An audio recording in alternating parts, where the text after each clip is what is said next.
Mes parents m'ont donné une ruine, ma sœur un loft de luxe. Voyant mon chef-d'œuvre, ma mère a dit, nous reprenons cette maison pour ta sœur. Tu as 24 heures. Quand ma sœur est arrivée, elle a hurlé en voyant l'intérieur. Je m'appelle Lison, j'ai 27 ans, et je me souviens de l'instant précis où j'ai compris que dans ma famille, l'amour avait un prix, et je n'avais pas les moyens de me le payer. Tout a commencé par un incendie. Pas celui qui détruit tout sur son passage en une nuit, non. Je parle d'un incendie lent, celui de la jalousie et de l'injustice, qui a fini par consumer une maison entière, avec elle, les derniers liens qui m'unissaient à mon sang. Mes parents m'ont jeté une ruine au visage comme on donne un os à un chien, tandis que ma sœur recevait un palais. Mais quand j'ai transformé cette ruine en or, ils ont voulu me la reprendre. Ils pensaient que je partirais la tête basse. Ils avaient tort. Je suis partie, certes. Mais j'ai emporté les murs avec moi. Avant de vous raconter comment j'ai orchestré ma plus belle revanche, j'ai une petite question pour vous. Je sais que cette histoire va résonner chez beaucoup d'entre vous qui ont déjà senti cette différence de traitement dans la famille. Dites-moi dans les commentaires depuis quelle ville ou quel pays vous écoutez cette histoire, et quelle heure il est chez vous. J'adore lire vos messages aux quatre coins du monde. N'oubliez pas de vous abonner, car ce qui va suivre est explosif. Revenons à ce soir-là. C'était il y a 2 ans, au Ciel de Lyon, un restaurant panoramique qui coûte plus cher qu'un mois de mon loyer actuel. Nous fêtions nos 25 ans, à ma sœur jumelle Clélia et à moi. Enfin, soyons honnêtes, nous fêtions surtout Clélia. Clélia la magnifique, Clélia l'influenceuse, Clélia qui venait de se fiancer, pour la 3e fois, mais qui compte? Moi, j'étais juste là pour faire nombre, assise au bout de la table dans ma combinaison noire un peu trop simple, essayant de cacher mes mains abîmées par la peinture et le travail manuel. Je suis chef décoratrice pour le théâtre. Mon métier, c'est de rester dans l'ombre pour faire briller les autres. Apparemment, c'était aussi mon rôle dans cette famille. Le dîner touchait à sa fin quand mon père, Bruno, s'est levé, son verre de champagne à la main, avec ce sourire suffisant que je connaissais par cœur. « Mes chéris », a-t-il commencé, sa voix résonnant un peu trop fort. « Votre mère et moi sommes si fiers. Clélia, avec ta carrière fulgurante sur les réseaux. Lison, avec tes petits bricolages artistiques. Pour marquer ce quart de siècle, nous avons décidé de vous donner votre héritage maintenant. » Ma mère, Magali, a posé 2 boîtes en velours sur la nappe blanche. L'une était bleu roi, immaculée. L'autre était grise, un peu poussiéreuse. Sans surprise, la boîte bleue a glissé vers Clélia. Clélia l'a ouverte avec des ongles manucurés parfaits. À l'intérieur, une clé magnétique moderne et un titre de propriété. « Oh mon Dieu !» a-t-elle hurlé, manquant de renverser son vin. « Le loft sur la presqu'île ? Celui avec la vue sur le Rhône ? » Exactement, ma puce, a ronronné ma mère. 120 mètres carrés, entièrement meublé par un designer. C'est le standing qu'il te faut pour tes vidéos. Valeur estimée, 500 000 €. J'ai senti un nœud se former dans mon estomac. Tout le monde a applaudi. Les serveurs, les oncles, les tantes. Puis, les regards se sont tournés vers moi. J'ai pris la boîte grise. Elle était lourde. À l'intérieur, pas de carte magnétique, mais un trousseau de clés en fer, rouillées, qui sentait la ferraille froide. 3 clés énormes, comme celles d'un vieux donjon. Pour toi, Lison, a dit mon père en se rasseyant, moins enthousiaste. On a pensé à la vieille maison de la grand-tante à Saint-Fond. Tu sais, celle au 4 bis, le 4 bis, ai-je répété, ma voix tremblant légèrement. Papa, cette maison est à l'abandon depuis 15 ans. C'est une ruine. C'est une opportunité, a coupé ma mère sèchement. Clélia a besoin d'image, de prestige. Toi, tu es manuel, tu aimes la poussière, non? C'est ton domaine. Tu pourras en faire ton petit projet. Et puis, ne sois pas ingrate. C'est de l'immobilier. Clélia m'a regardé avec ce petit sourire en coin, ce mélange de pitié et de triomphe qui me donnait envie de hurler. C'est génial, Lily. Tu pourras t'entraîner à planter des clous. J'ai serré le trousseau de clés si fort que le métal a mordu ma paume. J'ai senti le goût métallique du sang dans ma bouche parce que je me mordais la langue pour ne pas pleurer. Il me donnait une décharge et à elle un palais. Mais je n'ai rien dit. J'ai juste murmuré un merci étouffé. Je ne savais pas encore que ce trousseau de clés rouillées allait devenir l'instrument de ma vengeance. Mais ce soir-là, en regardant ma sœur parader avec son loft, je me suis fait une promesse, je ne leur demanderai jamais rien. Plus jamais. Mais qu'est-ce qui m'attendait vraiment à cette adresse? Le lendemain, j'ai pris ma vieille Twingo pour aller voir mon héritage. Saint-Fond n'est pas Lyon. C'est une banlieue industrielle, grise, où les cheminées d'usines crachent de la fumée blanche dans un ciel souvent bas. Le 4 bis était situé au bout d'une impasse, coincé entre un garage automobile et un terrain vague. Quand je suis sortie de la voiture, l'odeur m'a frappé en premier. Un mélange d'humidité rance, de bois pourri et d'urine de chat. La maison se tenait là, comme un squelette oublié. Le toit était affaissé par endroits, les volets pendaient lamentablement à leurs gonds, et le jardin n'était qu'une jungle de ronces hautes d'1 mètre. C'était pire qu'une ruine. C'était un cadavre immobilier. J'ai avancé vers le portail, le cœur battant la chamade. J'ai dû utiliser mes 2 mains pour tourner la clé dans la serrure grippée du portail. Ça a grincé comme un cri d'agonie. Au moment où je poussais la grille, une voix rauque m'a fait sursauter. « Et toi, dégage de là. Y a plus rien à voler ici, les toxicos ont déjà pris tous les câbles en cuivre. » Je me suis retournée pour voir un vieil homme, appuyé sur sa clôture voisine, brandissant une canne menaçante. Il avait le visage buriné par le soleil et les rides de quelqu'un qui sourit rarement. C'était Lucien. « Je ne suis pas une voleuse, monsieur, ai-je répondu, essayant de garder ma dignité malgré ma peur. Je suis la propriétaire. Enfin, c'est mes parents qui me l'ont donné. » Il a plissé les yeux, m'a scanné de la tête aux pieds mes bottines, mon jean taché de peinture. Il a baissé sa canne et a éclaté d'un rire sec, sans joie. « La propriétaire ? Pauvre gamine. Tes parents doivent te détester pour te refiler le 4 bis. La charpente est bonne pour le feu, et l'électricité date de l'époque où De Gaulle était président. Un conseil, vends le terrain et sauve-toi. » Ces mots m'ont fait l'effet d'une gifle, mais ils étaient vrais. Je suis entrée dans la maison. À l'intérieur, c'était l'apocalypse. Des débris partout, des excréments de rongeurs, du papier peint qui se décollait comme une peau malade. Il n'y avait pas d'électricité, pas d'eau courante. Dans ce qui devait être le salon, j'ai levé les yeux et j'ai vu le ciel à travers un trou dans le plafond. Je me suis assise sur une marche d'escalier poussiéreuse et j'ai sorti mon téléphone. Sur Instagram, Clélia venait de poster une story. Elle buvait du champagne dans son bain à remous, avec la légende « Nouvelle vie, merci papa maman #blessed #luxurylife ». J'ai eu envie de jeter mon téléphone contre le mur. J'ai eu envie d'appeler ma mère et de lui hurler que c'était cruel, que c'était dégueulasse. Mais mon regard s'est posé sur quelque chose. Sous une couche de crasse épaisse sur le mur du salon, il y avait une fenêtre. Pas n'importe laquelle. Une structure en fer forgé, style art déco, magnifique, intacte sous la saleté. Je me suis levée, j'ai gratté un peu la crasse avec mon ongle. Le métal a brillé. C'était comme moi. Sale, oublié, jugé inutile par mes parents, mais solide en dessous. J'ai senti une rage froide monter en moi. Pas des larmes. De la rage. De l'énergie pure. « Tu penses que c'est une poubelle, maman ?»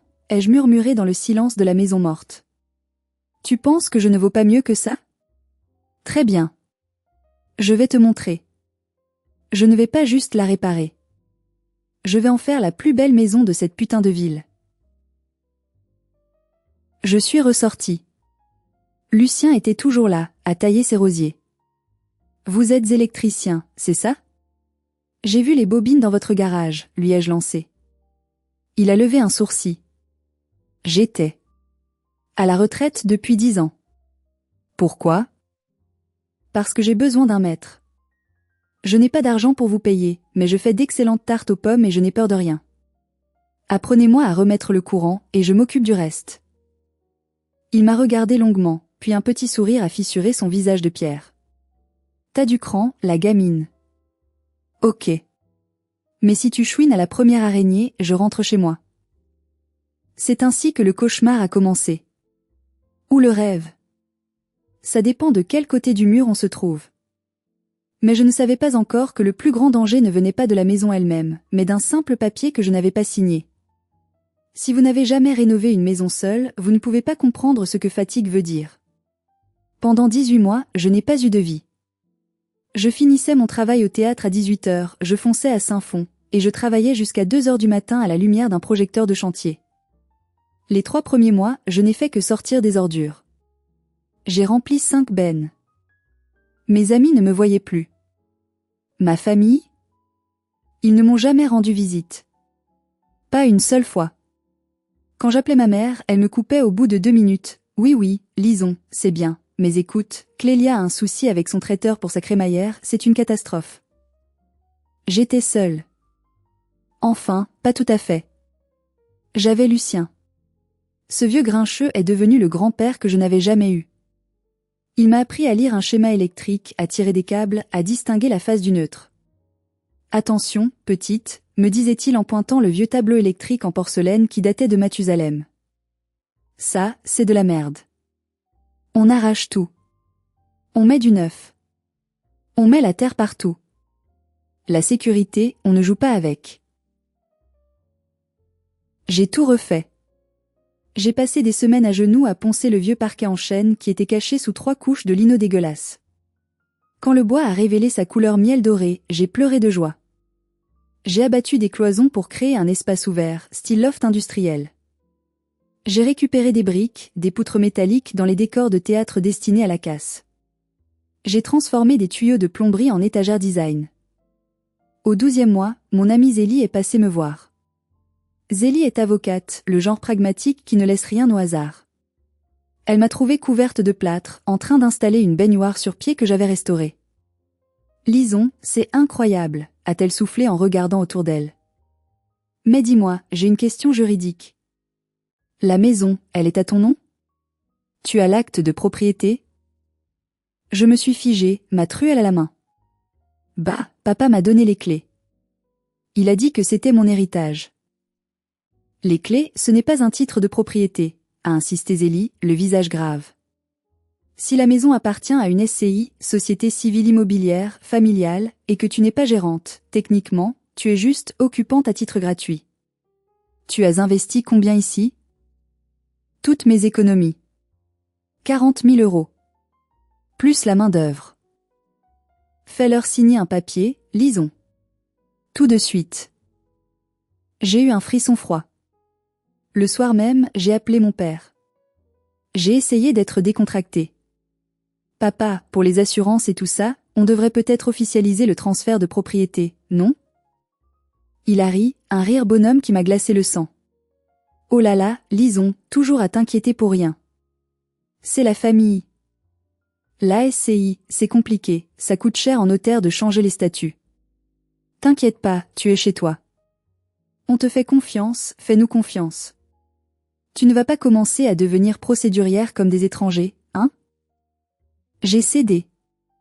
J'ai voulu croire qu'il m'aimait assez pour ne pas m'arnaquer. Quel imbécile j'étais. Au bout de 18 mois, la maison était finie. Ce n'était plus le 4 bis en ruine. C'était un bijou. Une cuisine noire mat et bois brut, une verrière d'atelier séparant la chambre, une salle de bain digne d'un hôtel 5 étoiles, et surtout, une âme. Chaque centimètre carré avait été soigné par mes mains. J'avais transformé la boue en or. Arrêtons-nous une seconde. Soyez honnête avec moi. Si vous étiez à ma place, après avoir investi tout votre argent et votre sueur, auriez-vous insisté pour les papiers, quitte à créer un conflit, ou auriez-vous fait confiance à vos parents comme je l'ai fait? Dites-moi confiance ou papier dans les commentaires. Je sens que je vais voir beaucoup de papiers, et vous avez raison. Car ce qui est arrivé ensuite prouve que dans certaines familles, le sang ne sert qu'à attirer les requins. J'ai décidé d'organiser une crémaillère. Je voulais voir leur visage. Je voulais qu'ils voient que la ratée de la famille avait créé quelque chose de plus beau que tout ce qu'ils pouvaient acheter. J'ai invité mes parents et Clélia. Je ne savais pas que j'invitais le loup dans la bergerie. Le soir de la crémaillère, j'avais tout préparé. Des bougies partout, une playlist jazz douce, et l'odeur du bœuf bourguignon qui mijotait depuis des heures. J'avais invité Zélie, Lucien, et bien sûr, ma famille. Quand la voiture de mes parents s'est garée devant le portail, que j'avais repeint et motorisé, j'ai vu ma mère hésiter à descendre. Elle regardait le quartier avec dédain, serrant son sac Chanel contre elle comme si on allait l'agresser. Clélia est sortie en talons aiguilles, pestant contre les graviers. J'ai ouvert la porte d'entrée. Une immense porte en chêne massif que j'avais chinée et restaurée. Bienvenue chez moi, ai-je dit, le cœur battant. Ils sont entrés. Et le silence s'est fait. Ce n'était pas un silence poli. C'était le silence du choc. Ma mère a laissé tomber sa mâchoire. Elle a regardé le sol en parquet Versailles, les murs en briques apparentes que j'avais sablés un par un, les suspensions lumineuses en laiton. C'est ici, a balbutié mon père, regardant autour de lui comme s'il s'était trompé d'adresse. Clélia, elle, n'a rien dit au début. Elle a avancé dans le salon, ses yeux scannant chaque détail. Elle a touché le plan de travail de la cuisine, un morceau de marbre noir que j'avais récupéré d'un vieux comptoir de bar. C'est dingue, a-t-elle fini par dire. Mais il n'y avait pas de chaleur dans sa voix. Juste du calcul. Elle a sorti son téléphone. La lumière est incroyable ici. Attends, je dois faire une story. Elle a commencé à se filmer, tournant sur elle-même. Regardez-moi cet endroit les amours. Un petit bijou caché. Le goût de la famille, vous savez ce que c'est. Elle n'a pas dit la maison de ma sœur. Elle a dit le goût de la famille. Comme si elle y avait participé. Pendant le dîner, l'ambiance était étrange. Ma mère ne cessait de poser des questions sur la valeur des matériaux. Et ça coûte combien au mètre carré? Et le quartier, ça monte? Ça prend de la valeur, a admis mon père, son œil d'agent immobilier s'allumant. Avec le projet de tramway qui arrive l'année prochaine, cette maison. Lison, tu es assise sur une petite mine d'or. Tu as de la chance, a coupé Clélia en piquant dans son assiette. Moi, avec le loft, j'ai tellement de charges de copropriété, c'est l'enfer. Ici, c'est calme. C'est authentique. Ça irait tellement bien avec mon nouveau rebranding Slow Life. J'ai senti un frisson me parcourir l'échine. La façon dont elle regardait mon salon, c'était le regard d'un enfant gâté devant le jouet d'un autre. C'est ma maison, Clélia, ai-je dit, un peu trop sèchement. Pas un décor pour tes vidéos. Ma mère a ri nerveusement. Oh, Lison, détends-toi. Ta sœur te fait un compliment. C'est vrai que c'est surprenant que tu aies réussi à faire ça. Avec tes petits moyens. Surprenant. Le mot m'a brûlé. Même devant l'évidence de mon travail, il ne pouvait pas s'empêcher de me rabaisser. La soirée s'est terminée. En partant, ma mère m'a embrassée, mais son regard était froid, calculateur. Elle regardait la façade illuminée avec une expression que je ne lui connaissais que trop bien, l'envie. 3 mois plus tard, le couperet est tombé. Clélia a tout perdu. Une histoire d'investissement foireux dans des crypto-monnaies, combinée à une rupture de contrat avec ses sponsors parce qu'elle avait été prise en train de porter de la fausse fourrure alors qu'elle prônait le véganisme. Bref, la catastrophe. La banque a saisi le loft. Elle était à la rue, humiliée, ruinée. Et devinez vers qui mes parents se sont tournés pour résoudre le problème? C'était un dimanche après-midi pluvieux. Mon téléphone a vibré. Maman. Lison, viens à la maison. Tout de suite. On doit parler. C'est une urgence familiale. J'ai eu un mauvais pressentiment. J'ai pensé que quelqu'un était malade. Je suis arrivée chez eux en 20 minutes. Dans le salon bourgeois de mes parents, l'ambiance était funèbre. Clélia était affalée sur le canapé, les yeux rouges, un mouchoir à la main. Ma mère faisait les 100 pas. Mon père regardait ses chaussures. « Qu'est-ce qui se passe ?» ai-je demandé. « Ta sœur est victime d'une injustice terrible », a commencé ma mère, la voix tremblante d'indignation sélective. La banque, ces vautours, ils ont pris le loft. Ils lui donnent une semaine pour partir. J'ai regardé Clélia. Je suis désolée pour toi. Tu peux venir dormir chez moi quelques jours si tu veux, le canapé? Non, a coupé ma mère sèchement. Ce n'est pas une question de quelques jours. Clélia a besoin de stabilité. Elle doit se reconstruire. Elle a besoin d'un endroit calme, loin des regards, pour relancer sa carrière. Un endroit qui a du cachet, mais qui est discret. Elle a marqué une pause. J'ai vu venir le coup, mais je ne voulais pas y croire. On a pensé à la maison de Saint-Fond. J'ai cligné des yeux. Quoi? Ma maison? Notre maison, a corrigé mon père doucement, sans lever les yeux. Lison, écoute. Tu es célibataire. Tu as un salaire modeste, tu es habitué à vivre simplement. Clélia, elle a des standards. Elle ne peut pas aller dans un HLM. Ça tuerait son image. Attendez, j'ai reculé d'un pas, comme si on m'avait frappé. Vous me demandez de, quoi? De lui prêter une chambre? Ma mère m'a regardé droit dans les yeux, sans ciller. Non, chérie. On te demande de lui laisser la maison. Pour 1 an ou 2. Le temps qu'elle se refasse. Toi, on t'aidera à trouver un petit studio sympa en ville, plus près de ton travail. C'est plus logique, non? J'ai senti le sang bouillir dans mes veines. Plus logique? J'ai passé 2 ans de ma vie à poncer les murs. J'ai payé chaque vis, chaque planche. J'ai investi 40 000 €. C'est ma maison. Clélia a reniflé bruyamment. Tu vois maman? Elle est égoïste. Elle veut me voir à la rue. Je ne suis pas égoïste, ai-je crié. Je défends mon travail. Vous lui avez donné un loft à 500 000 €, elle l'a perdu par sa bêtise, et maintenant vous voulez lui donner ce que moi j'ai construit? Attention à tes mots, Lison, a hurlé ma mère. On t'a laissé jouer à la décoratrice, on a été gentil. Mais cette maison appartient à la SCI familiale. Tu n'es personne sur le papier. La vérité était sortie. Brutale. Nue.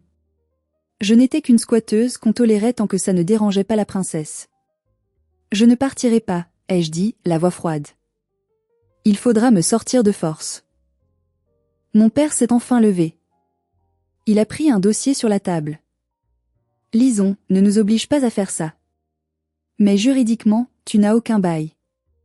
Tu es occupante sans droit ni titre. Si tu ne pars pas de ton plein gré, tu vas m'expulser? J'ai ri, un rire nerveux, hystérique. Ton propre père va t'envoyer les huissiers? C'est pour ta sœur, a-t-il dit, comme si ça justifiait tout crime. Je les ai regardés. Ces 3 personnes qui étaient censées être ma famille. Je n'ai vu que des étrangers. Des monstres nourris par l'apparence et le favoritisme. Très bien, ai-je dit. Vous voulez la maison? C'est la meilleure solution, a souri ma mère, soulagée, pensant avoir gagné. Ok. Mais il me faut du temps pour faire mes cartons. On savait que tu serais raisonnable. Ma mère a failli m'applaudir. Tu as 48 heures. Clélia doit emménager mercredi. 48 heures. Pour effacer 2 ans de vie. Je suis sortie de chez eux en tremblant. Mais ce n'était plus de la peur. C'était de la haine pure. Et comme avait dit Lucien, quand on touche à l'électricité, il faut s'assurer que le circuit est fermé. Je suis rentrée chez moi en furie. J'ai attrapé un marteau. Je voulais tout casser. Je voulais briser la verrière, défoncer le parquet, arracher les robinets.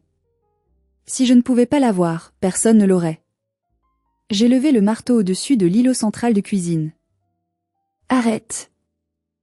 La voix de Zélie a résonné.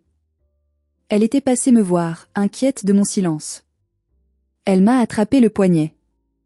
Ne fais pas ça, Lison. Si tu casses tout, c'est du vandalisme.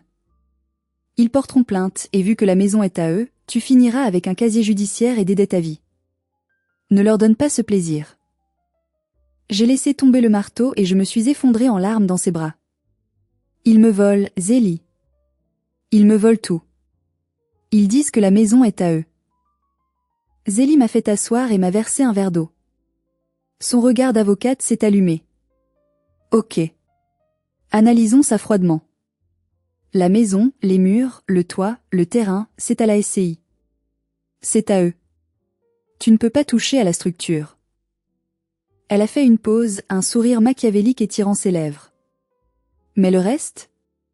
Ce que tu as apporté? Ce qu'on appelle les biens meubles ou les aménagements démontables? C'est à toi. Tu as les factures? J'ai tout. Chaque ticket de caisse. Alors, reprends ce qui est à toi. Légalement, tu as le droit de récupérer tes biens. Si tu as installé une cuisine modulaire, elle est à toi. Si tu as posé du parquet flottant, il est à toi.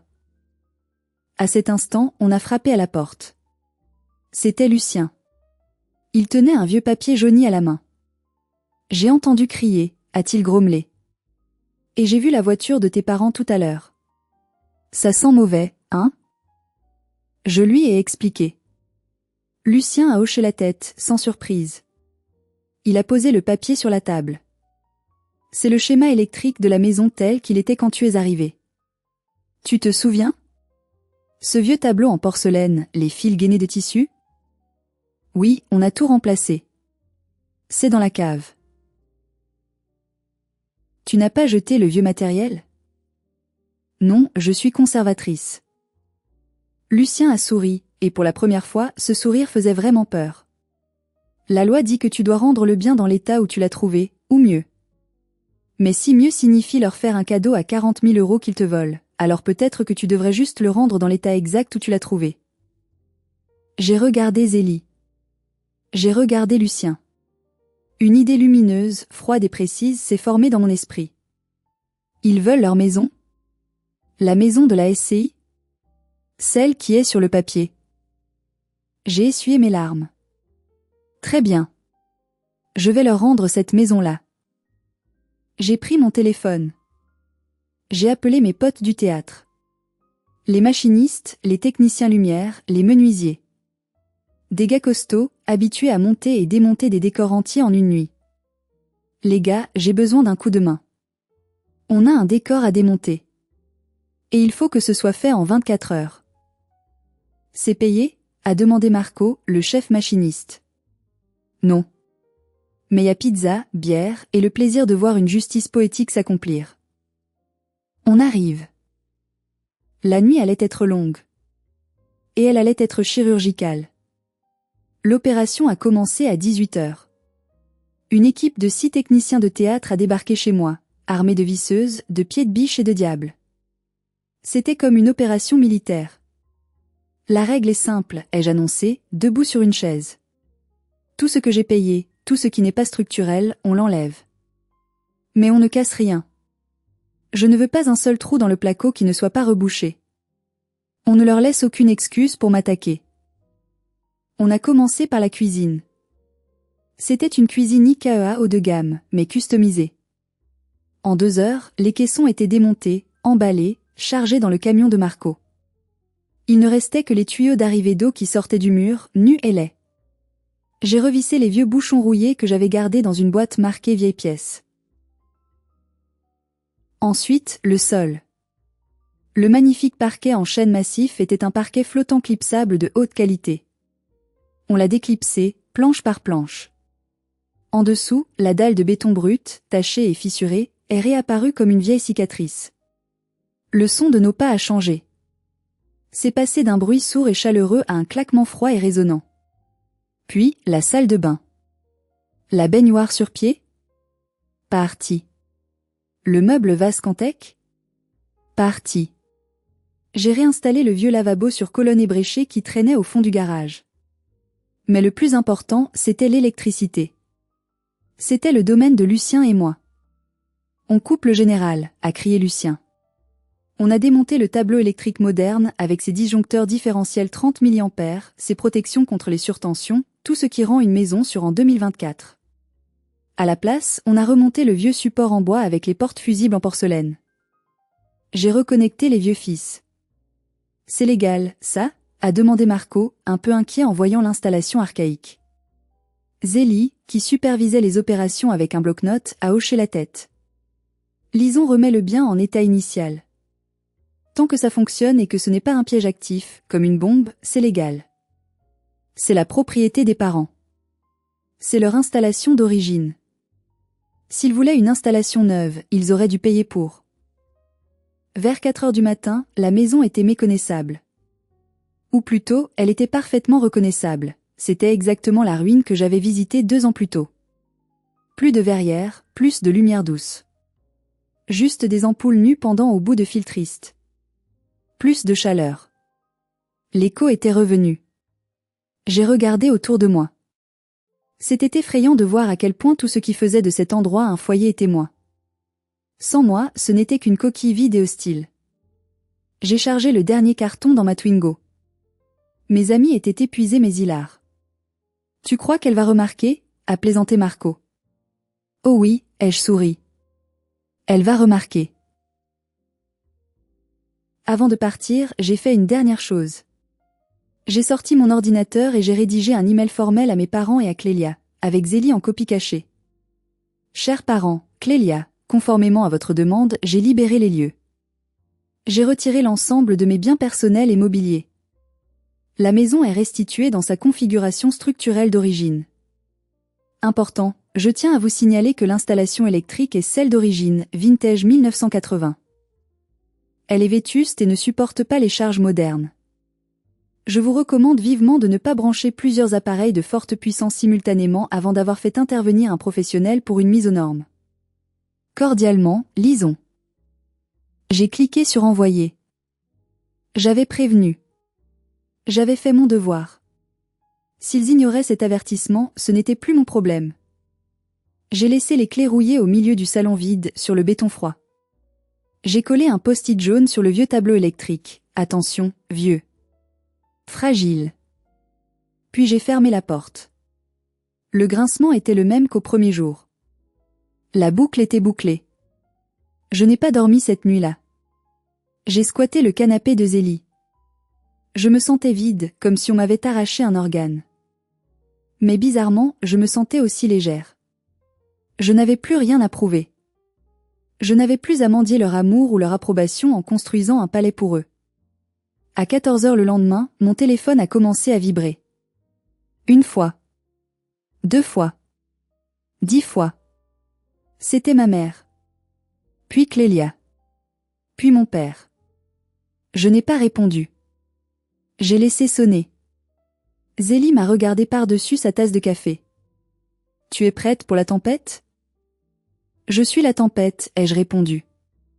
J'imaginais la scène. Clélia arrivant avec son camion de déménagement rempli de canapés en velours beige et de miroirs géants. Clélia ouvrant la porte, s'attendant à trouver mon salon instagrammable. Et trouvant le néant. Le béton. Les murs bruts avec les traces des anciennes cloisons. L'odeur de vieux. À 14h30, un message vocal de ma mère. J'ai mis sur haut-parleur. Lisons. C'est quoi ce bordel? Où est la cuisine? Où est le parquet? Tu es devenue folle? On va appeler la police. Tu as tout saccagé. Rappelle-moi tout de suite. J'ai bu une gorgée de café, calme.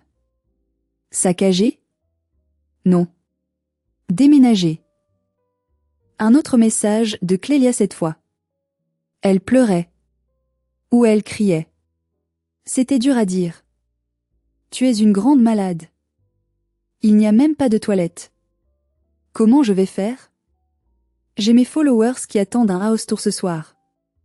Tu as ruiné ma vie. Tu es jalouse, tu es une sorcière. J'ai souri. Jalouse? Moi? Alors qu'elle venait de tenter de me voler 2 ans de travail?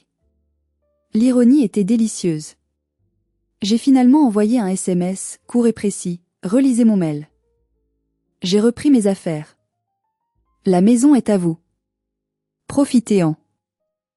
Je savais ce qui allait se passer ensuite. Clélia était incapable de vivre dans l'inconfort. Elle allait vouloir tout de suite. Elle n'allait pas annuler son house tour. Elle était trop orgueilleuse pour admettre qu'elle emménageait dans un taudis. Elle allait essayer de maquiller la réalité. Elle allait brancher ses lumières. Ses chauffages, car il n'y avait plus de chauffage. Ses sèche-cheveux. J'avais prévenu. L'installation supportait à peine une ampoule et un frigo. J'ai repensé au vieux fusible en porcelaine que j'avais revissé. Il était calibré à 10 ampères. C'était ridicule pour une maison moderne. Mais c'était d'origine. Je ne voulais pas que la maison brûle. Vraiment pas. J'aimais cette maison. Mais je savais que l'orgueil de ma sœur était une étincelle plus dangereuse que n'importe quel court-circuit. J'ai passé l'après-midi à chercher un nouveau local. J'ai trouvé un vieil atelier d'artiste à louer dans le quartier de la Croix-Rousse. C'était plus petit, c'était cher, mais c'était vide. Et surtout, c'était à moi, enfin, j'avais un vrai bail cette fois. Vers 18h, Zélie a reçu un appel d'un numéro masqué. C'était l'avocat de mes parents. Il menaçait de poursuite pour dégradation de biens immobiliers. Zélie a ri au téléphone. Maître, ma cliente a des photos datées de l'état des lieux à son entrée, les photos de la ruine, et des photos de l'état des lieux à sa sortie, la ruine propre. Elle a rendu le bien dans un état structurellement identique, voire plus un quart nettoyé. Tous les éléments retirés étaient des aménagements amovibles dont elle possède les factures. Si vous voulez aller au tribunal pour réclamer une cuisine qu'elle a payée, on vous attend. L'avocat a raccroché. Il savait qu'il n'avait rien. Mais Clélia ne s'est pas arrêtée là. J'ai appris plus tard, par Lucien qui observait tout derrière ses rideaux, ce qu'elle a fait. Elle a fait venir un électricien trouvé sur une petite annonce. Un gars pas cher, qui travaille au noir le dimanche. Lucien l'a vu arriver avec sa caisse à outils. Il a vu Clélia gesticuler, montrer les prises qui ne marchaient pas. Le gars a hoché la tête, a bidouillé le tableau électrique. Lucien m'a dit plus tard, j'ai vu le type remplacer le fusible en porcelaine par un bout de fil de cuivre direct. Il a chanté la sécurité pour que ça tienne la charge. J'ai voulu aller prévenir, mais ta mère m'a hurlé dessus en me disant de me mêler de mes affaires de vieux sénile. Ils ont chanté la sécurité. Pour que Clélia puisse allumer ses projecteurs. Ils ont signé leur arrêt de mort. Pas physique, heureusement. Mais matériel. Le soir tombait. J'imaginais Clélia, tendant des draps blancs sur les murs décrépits pour cacher la misère, installant ses ring lights, se préparant à mentir à ses 500 000 abonnés. Coucou les chéris, bienvenue dans mon nouveau cocon secret. Le mensonge a un coût. Et l'échéance arrivait. Il était 20h. J'étais chez Zélie, on mangeait des pizzas. J'ai ouvert Instagram. Le live de Clélia allait commencer. L'écran s'est allumé. On voyait le visage de Clélia, très maquillée, avec un filtre lissant. Derrière elle, on devinait un coin du salon. Elle avait réussi à créer un petit décor, un fauteuil en velours, une plante verte et beaucoup de lumière braquée sur elle pour qu'on ne voit pas le reste de la pièce plongée dans l'ombre.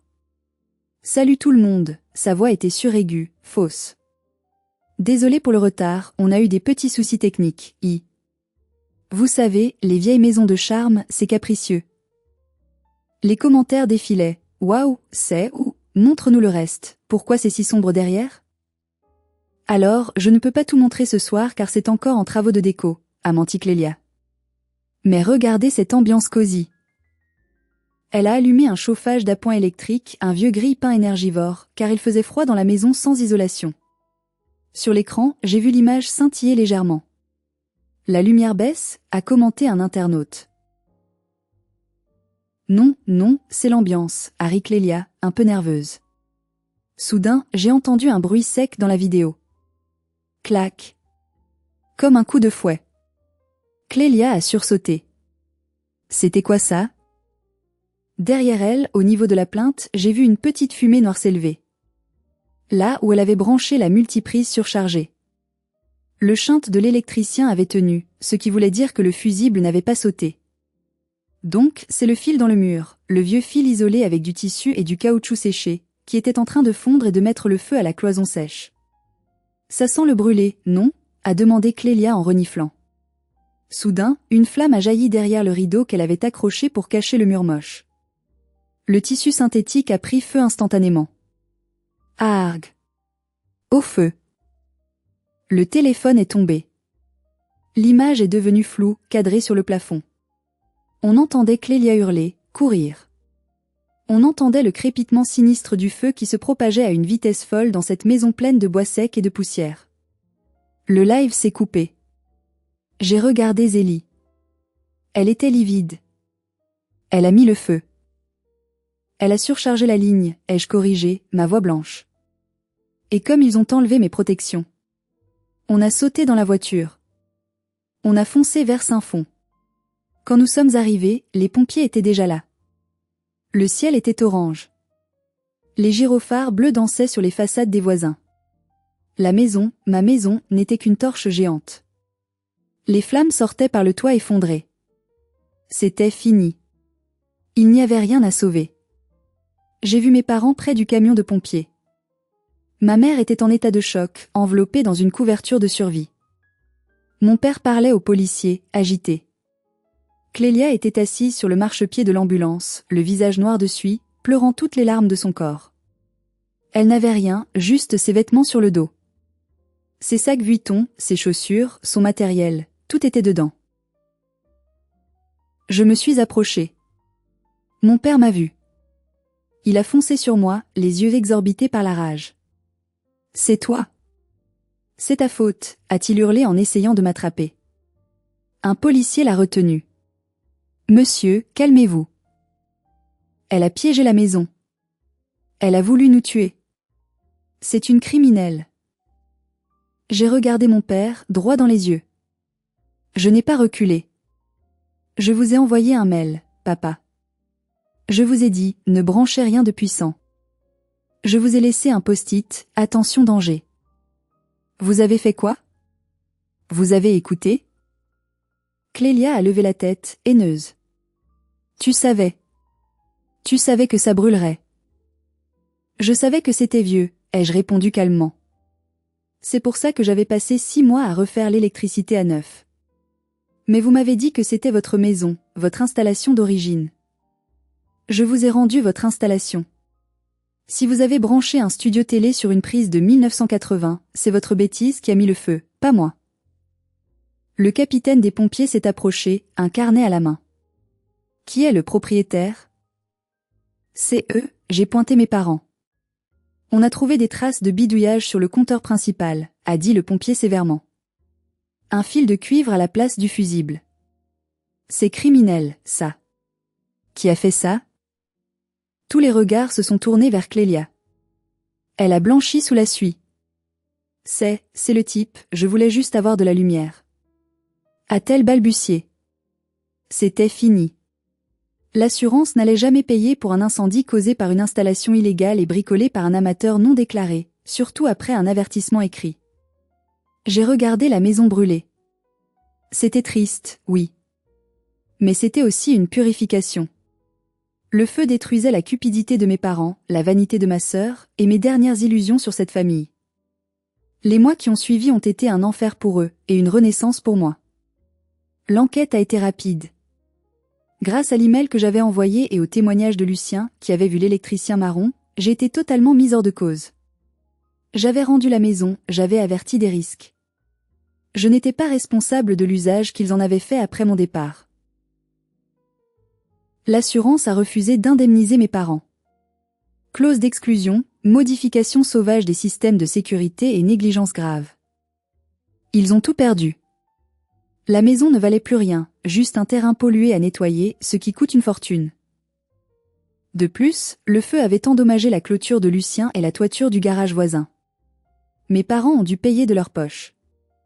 Ils ont dû vendre leur propre résidence secondaire pour couvrir les dettes.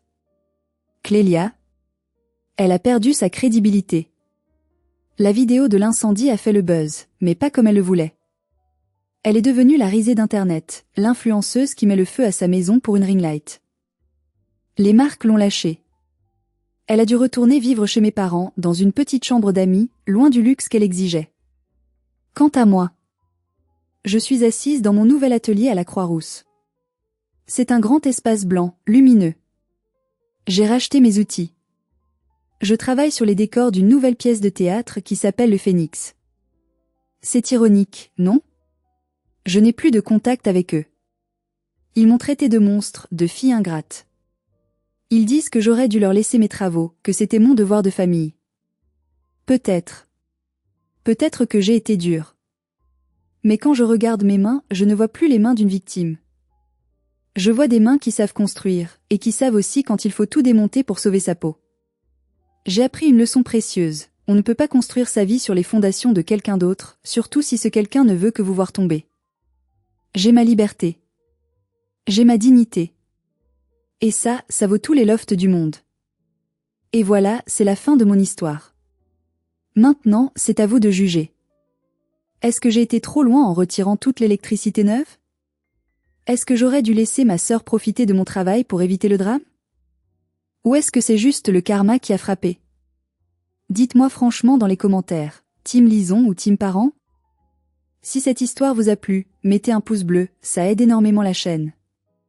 Et si vous avez aussi une histoire de famille toxique, partagez-la, on se sent moins seul. À très bientôt pour une nouvelle histoire.